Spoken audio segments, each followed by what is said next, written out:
Hi everybody, good Sunday morning. Let's go ahead and make some omelets. So I went ahead and put in some eggs already into this mixture. Easy an omelet is in the morning.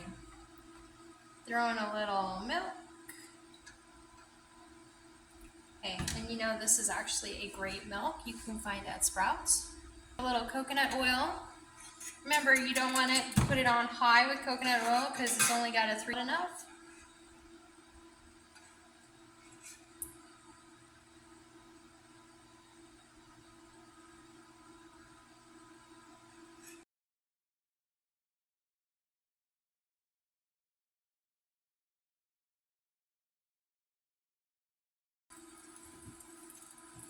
And see here, it's already starting to get to the point where I'm going to flip it.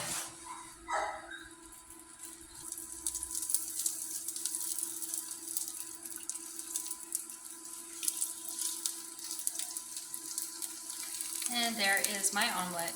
You can make these too. They're simple, they're easy, and they're yummy, delicious. Just use any veggies in your fridge that are left over from the week, plus your cheese. I use mozzarella cheese.